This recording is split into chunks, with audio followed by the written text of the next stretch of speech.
First things first, Gaytriarchy. Tonight, 8 p.m. Pacific Standard Time, 11 p.m. Eastern Standard Time. Be there, the Gaytriarchy channel, the Gaytriarchy Podcast, whatever it is. Our guest tonight is the amazing Alison Tieman of Honey Badger Radio. So I'm really excited to have her on a stream and talk with her. I think it's going to be really, really fun.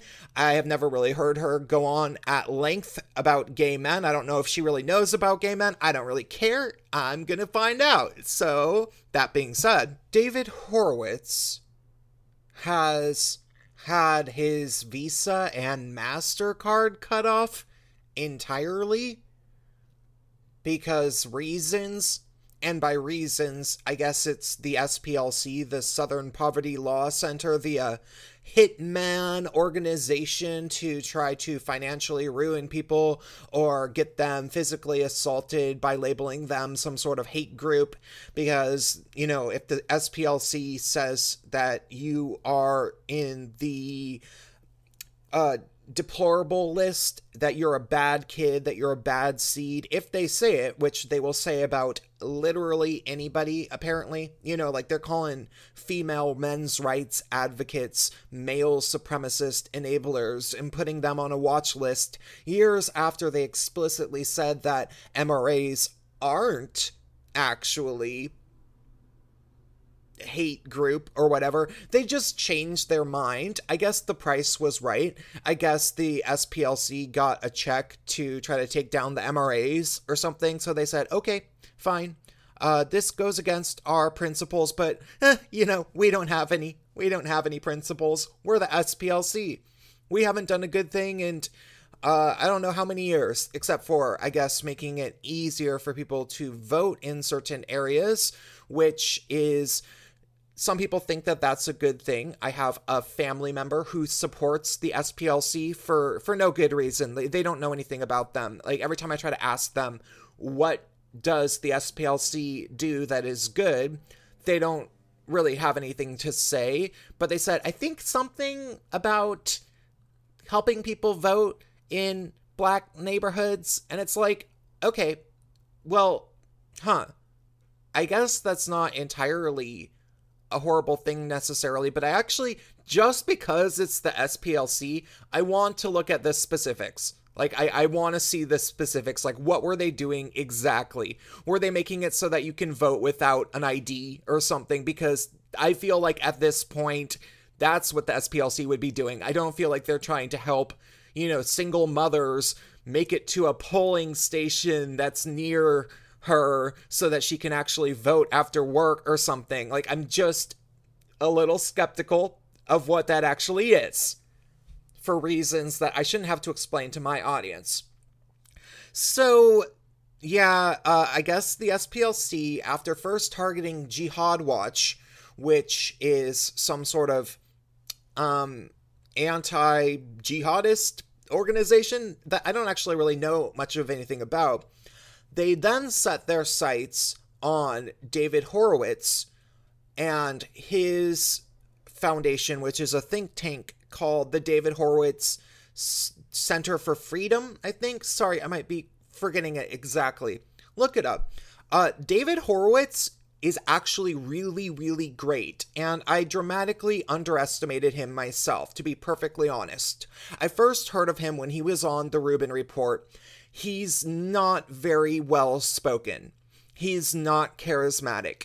You could easily watch the Rubin Report interview with him and think that he seemed totally lame. You might think that he seems like he has no energy and that maybe he's a little bit of a crackpot, except for, you know, he's not really smoking crack.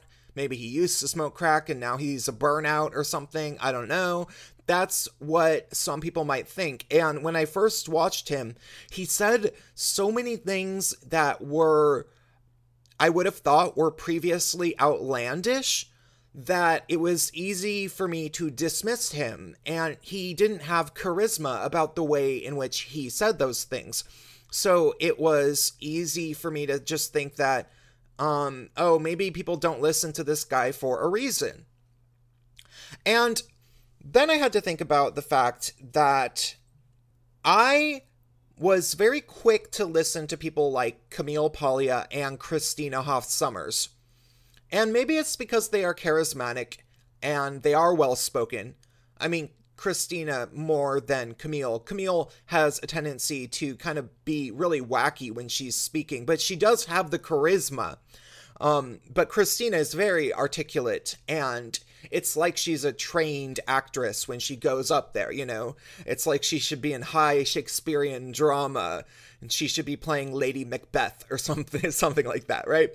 But still, those are two women who have vast experience with the far left and the feminist establishment, which is ultimately Marxist. It's pretty much entirely leftist, Marxist, feminist. It's just an extension of Marxism. It's one facet of Marxism. And when they were able to talk about it and, you know, their histories with it and how they ended up speaking out against it, it was very easy for me to follow what they said, believe everything that they said, and relate to it. But to be perfectly truthful, David Horowitz is better than them. And I don't want to say like he's a better person or blah, blah, blah, but he's a better scholar. Everything great about Christina Hoff Sommers and Camille Paglia, he does it 10 times better. And I say this because I've been reading his book, Unholy Alliance, which he wrote in 2006, and it's brilliant. This man is brilliant. You have to read it as if you're reading a historical textbook, and it honestly should be taught in schools, this book, Unholy Alliance. It focuses on the ways in which the United States left has an alliance with Islamic governments, and the ways in which the United States left is really just evolved communism. It's not even something that has its roots in communism or anything. It's just communism rebranded. It's really the same people, and he doesn't just explain the story, but he gives endless citations. There's about, like, you know how when somebody makes a academic book with a lot of citations and they have to have the end section where they list where you actually read in length about the thing that they listed in a footnote or whatever, that end section is about like 50 pages long, maybe even longer. It's a really long part of his book. He was very, very thorough in citing exactly what he was talking about. And so David Horowitz says something like, oh yeah, Obama is a communist. Did you not know? Did you not know that? He just says that on the Rubin Report, and he's not very charismatic. He sounds like he's just some old hippie stoner or something that is maybe like literally stoned, like he just ate an edible because for whatever reason he has some sort of health concern where he's one of those like old hippie guys that eats marijuana chocolates or something because they exist, and this guy seems like one of them. You don't really believe him. You're like, oh, that's wacky. Obama's not a communist. But then you start reading this book and you realize that he's really citing his sources, and you're like, oh, wait, I don't see how these things couldn't be true. Huh. And then you learn about the guy, and his parents were actual card-carrying members of the Communist Party. And then he came of age during the 60s and 70s and was a big supporter of the Black Panthers and was doing basically business with them, helping them get money for schools that they were trying to run. And he had no idea what they really were, that they were this radical Marxist thing with ties to the Muslim Brotherhood. They were, the thing about communists is that they lie a lot. They just lie. They have no problem flat out lying because the ends always justify the means. They want a utopia on Earth. They legitimately believe that. And I didn't think that they did, but the more I read this book, the more and more I think that maybe Some of them do, or they don't care. They just want vengeance against America because they hate America, because they are very, very bitter, nihilistic people. And that actually makes sense with the communist type people that I've known. They're just extremely damaged, angry people that make their lives worse and worse in the name of pushing this political belief that ultimately makes them miserable. So it's this feedback loop of misery that fuels their communist revolutionary beliefs. So David Horowitz himself he wasn't one of the nihilist ones. He was one of the naive, gullible ones.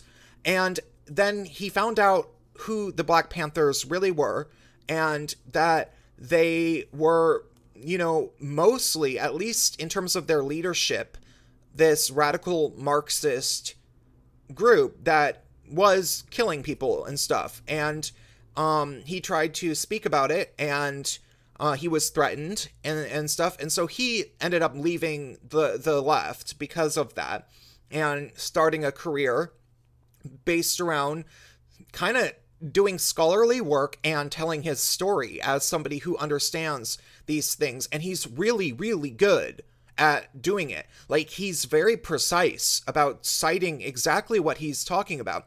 So when you listen to him speak on the Rubin Report, like, I had to listen to him again after reading. I'm about halfway through the book. After reading a bit of the book, it's really, really striking to realize that this is somebody, like, that book was published about 12 years ago, and it wasn't his first book as far as I know. I think he wrote a number of books. And I think the thing about him is that he's been saying this stuff for a really, really long time. And he really, really knows what he's talking about. In the same way that I kind of am like that, like, I'm somebody that lived within the radical left, not nearly so deep in the trenches of things like, the radical Marxists, because I never liked them, even though I actually rubbed shoulders with them a lot. Like, I never said that I was a Marxist in any way. But I can very much relate to that, because once they realize that you understand them, they really, really hate you. So now David Horowitz is being targeted by the SPLC, and that's awful. That's really, really awful. Like, we need to help him. Like, internet, we need to help him, because I don't care if you were unimpressed with him on the Rubin Report. I don't care if you thought that Christina Hoff Sommers seemed cooler. David Horowitz is a more significant scholar. He just is. Like, this isn't fiction that we're talking about. This isn't acting that we're talking about. This is historical scholarly texts. And he has more to say. That being said, somebody who also has a lot to say is Alison Tieman of Honey Badger Radio. She's really great, and I think that she's actually really well spoken. Make sure to watch her speech from the International Men's Issue. It's on An Ear for Men, one of Paul Elam's channels, or his only channel. Look for Alison Tieman speech, August 2018. You'll find it. It's really, really great. And I'm really looking forward to getting a chance to talk with her on a live stream, because we've never talked on a live stream. So, okay, that's all.